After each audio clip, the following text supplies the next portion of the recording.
Cumprimento os irmãos com a paz do Senhor, amém?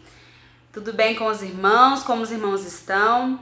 Então, eu e o Jorge decidimos que nós vamos fazer as nossas aulas da escola bíblica dessa forma, através dos vídeos, porque nós ainda não podemos, infelizmente, nós ainda não podemos nos encontrar na igreja. Os irmãos que ainda não tiverem as revistas da escola bíblica dominical, as dos adultos estão com o pastor José Ferreira, as dos jovens estão com o irmão Gesiel e as revistas das crianças estão com a irmã Nayara. Amém? Então, os irmãos que ainda não adquiriram as revistas podem falar com esses irmãos. Os irmãos que já têm a revista, vamos acompanhar, ok? A leitura. Eu não sei como está o cronograma de leitura bíblica dos irmãos, mas seria interessante os irmãos lerem o livro de Salmos para poder acompanhar melhor as aulas da escola bíblica, né? Que essa revista agora desse trimestre vai falar sobre o livro de Salmos. Amém? Então vamos lá. Hoje, domingo, dia 5 de abril de 2020, essa é a nossa primeira lição. Salmos, um guia devocional para o cristão. Texto áureo. Cantai louvores ao Senhor com a harpa e a voz do canto. Salmo 96, 5. Verdade aplicada. O livro de Salmos muito contribui para a vida de adoração e oração do discípulo de Cristo. Objetivos da lição: apresentar uma visão panorâmica, mostrar a importância dos cânticos e destacar alguns termos específicos dos salmos. E aí nós vamos pular os textos de referências e já vamos para a introdução, para o texto não se estender, o vídeo não se estender muito, tá ok? Vamos lá. Introdução. É provável que a maioria dos cristãos tenha recorrido ao livro de Salmos em algum momento de sua vida, seja de angústia ou de alegria. A igreja tem se valido dos seus ensinamentos, portanto, é necessário conhecê-lo. Amém? Só quem já leu todo o livro de Salmos sabe o quanto ele nos aproxima do Senhor, o quanto ele nos ensina sobre intimidade com Deus. 1. Título, divisão do livro e os autores. Nesse tópico, analisaremos o título, a divisão e os prováveis autores do livro de Salmos. 1.1. Título, né? O que quer dizer o nome deste livro que estamos estudando. A palavra Terrilim, que é uma palavra no hebraico, significa louvor e por isso podemos traduzi-lo como o livro dos louvores. Terrilim é o livro dos Salmos. Trata-se de composições métricas do Inário de Israel. Olha que interessante. Do Inário de Israel. Deixa eu encontrar aqui. Isso. Conforme descreve Matthew Henry, embora cantar seja bem a voz da alegria, a intenção das canções é de uma latitude muito maior, auxiliar a memória e expressar e incentivar todos os outros afetos, bem como a alegria. No livro de Salmos encontramos a enunciação de diversos sentimentos, alegria e tristeza, desejo de intimidade e proteção do Senhor e exaltação dos seus feitos. Esse livro, divinamente inspirado por Deus, não se resume a uma canção. Os versículos de Terrilim, Salmos, ensinam, alertam e trazem à memória os feitos e agir de Deus. Percebemos que o louvor genuíno deve fazer parte da vida do cristão por intermédio do louvor. Exaltamos a Deus por sua soberania e seus feitos. É o que eu falei, né? O livro de Salmos, ele é um livro muito grande, é o maior livro da Bíblia, mas vale a pena você ler cada linha deste livro, que fala muito a respeito de intimidade com Deus e fala também muito a respeito de gratidão, não é? De nós louvarmos ao Senhor não só quando está tudo bem em nossas vidas, mas louvarmos ao Senhor em meio à dificuldade. Por exemplo, a situação em que o nosso mundo está vivendo, que também é algo que é tratado na palavra de Deus, como os irmãos sabem. 1.2. A divisão do livro. É comum considerar a divisão do livro de Salmos em 5 livros que começam, respectivamente, no Salmo 1, 42, 73, 90 e 107. Se nessa semana você puder separar, olha, 1, 2, 3, 4, 5, né? Segunda, terça, quarta, quinta e sexta. Cada um desses dias da semana você lê esses capítulos que estão citados aqui na revista. David destaca uma interessante observação feita por Gerald sobre o livro começar com um salmo que exalta a relevância da meditação na palavra de Deus e encerrar com uma exortação a todos para louvar ao Senhor, Salmo 150. Assim, a vida deve ser vivida, pautada na palavra de Deus e para a glória de Deus. Amém. 1.3. Os autores, né? Não é só Davi. Tem muitos irmãos que acham que só Davi é que escreveu, né? O livro de Salmos, os Salmos. Mas tem vários autores. É importante ressaltar que nem todo salmo é de autoria de Davi. Talvez por ser mais conhecido, atribuído a ele um maior número de salmos. 73 para alguns comentaristas. É que seja comum denominar salmos de Davi. Porém, há salmos cuja autoria é desconhecida ou sem consenso entre os estudiosos. 50 salmos, segundo a Bíblia da Escola Bíblica, como os salmos 1, 2 e 10, dentre outros. Outros autores são Moisés, Salomão, Asaf. Os salmos de Asaf são maravilhosos, né? Emã, Etan, filhos de Corá.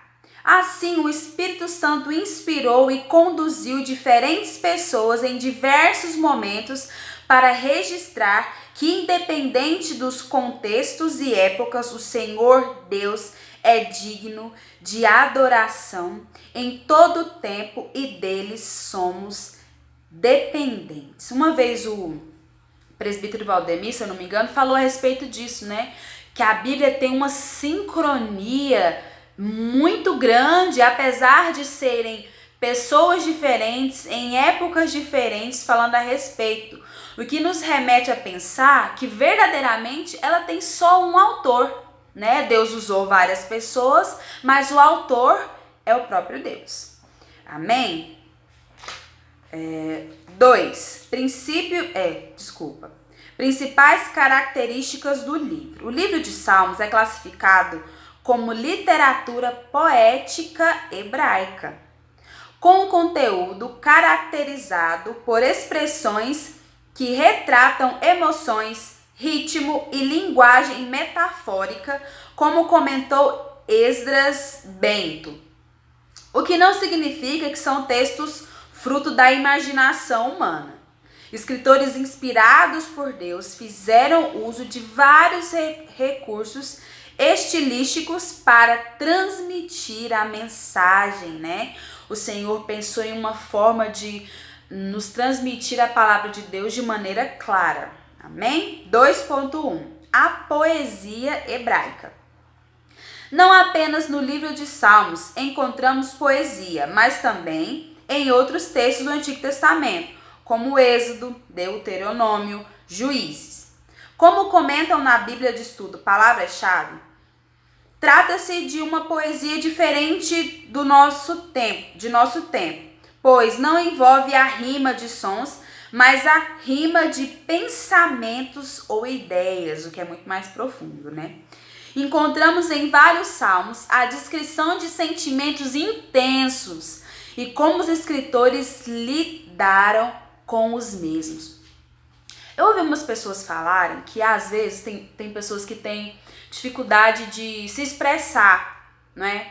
De falar com o seu pastor, com o seu líder, a respeito de algum problema ou de alguma dificuldade que tem. Sabe uma coisa que é muito interessante você fazer?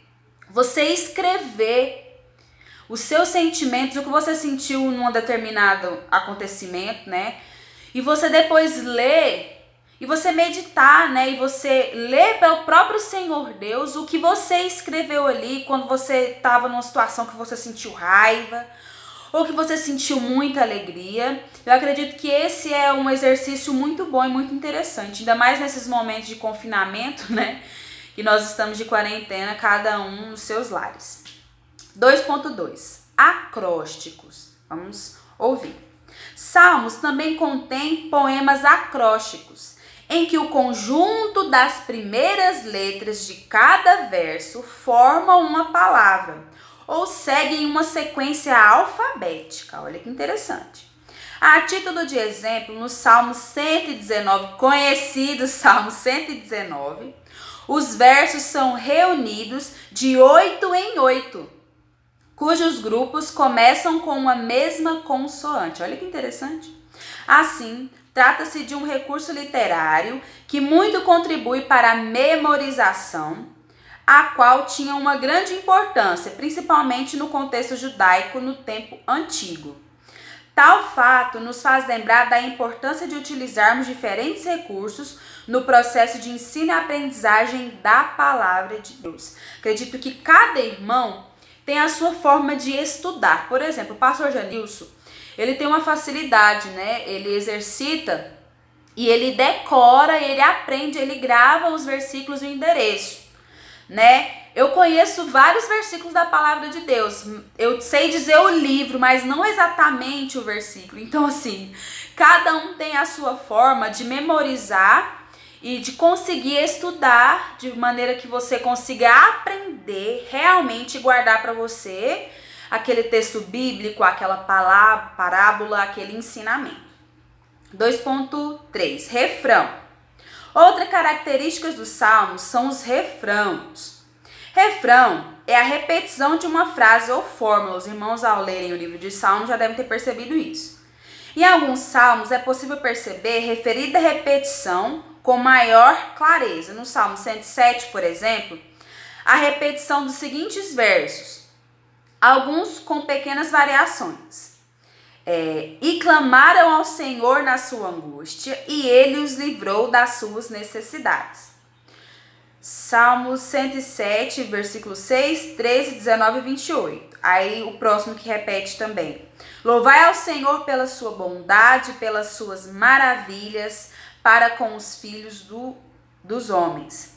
No primeiro refrão, percebemos claramente o grito de socorro. No segundo, a gratidão e a resposta do Senhor. Os refrãos têm importante função, seja para organizar o poema, seja para reforçar o tema nele abordado, e trata-se de um modo de combinar e organizar o pensamento. 3.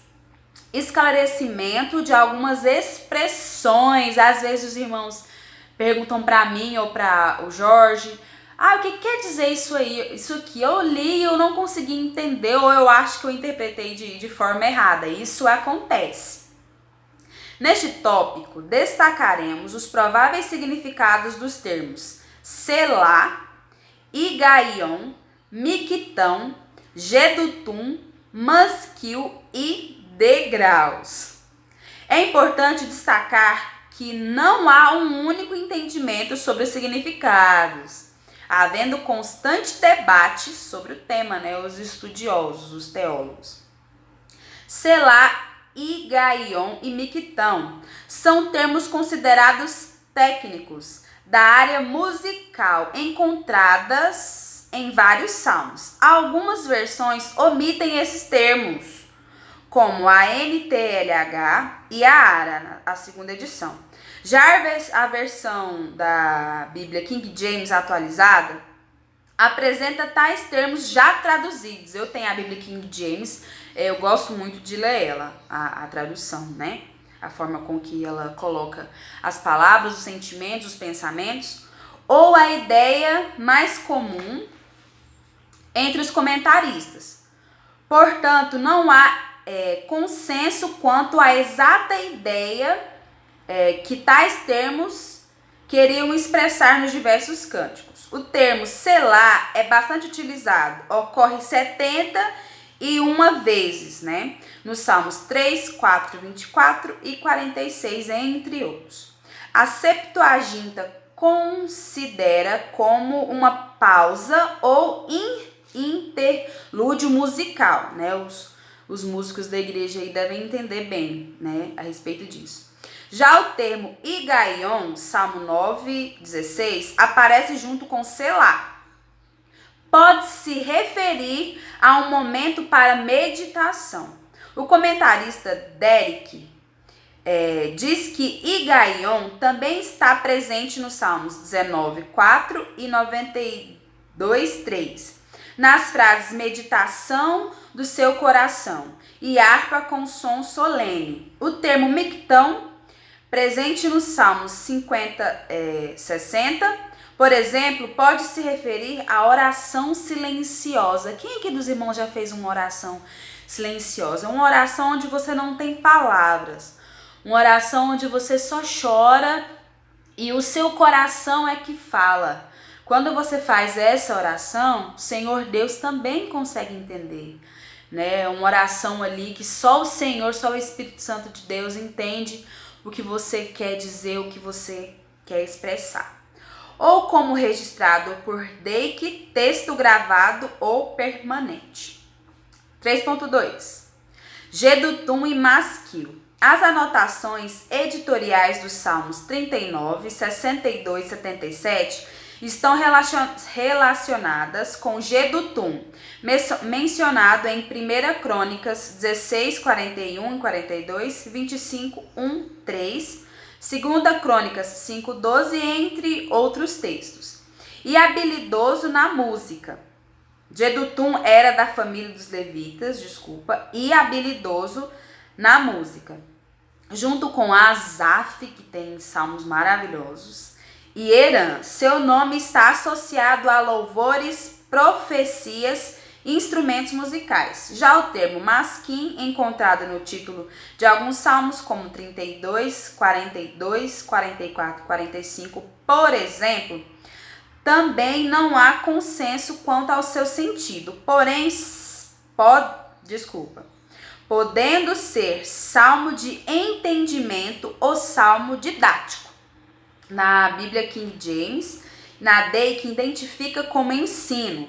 Contudo, também há outras sugestões como salmo eficaz ou salmo habilidoso, conforme Kidner. 3.3, degraus, a palavra que nós conhecemos, né? Mas será que ela quer dizer o que nós estamos pensando? Vamos lá? Degraus, cujo significado é subir, ou ainda cântico gradual, cântico de peregrinação, consiste na tradução de títulos dos Salmos 120 e 134. A Bíblia judaica completa traduz como canção da subida, degraus, subida. Há diversas interpretações para o uso deste título, sendo a mais provável a que faz referência aos cânticos entoados pelos peregrinos quando subiam para Jerusalém. Salmo 122, 4, irmãos. Conclusão: o livro de Salmos é um indispensável guia para o louvor e a oração, tanto individual como coletiva, principalmente nesse tempo de tantas distorções e superficialidade doutrinária expressas em muitos cânticos. Irmãos, que nós venhamos ser servos de Deus autênticos, que nós venhamos ter profundidade na palavra de Deus, profundidade na intimidade com Deus. E essa intimidade que você tem com Deus, você mostra ela no seu dia a dia, lidando com as outras pessoas e com as adversidades. Amém? Os irmãos podem participar com perguntas ou com ênfases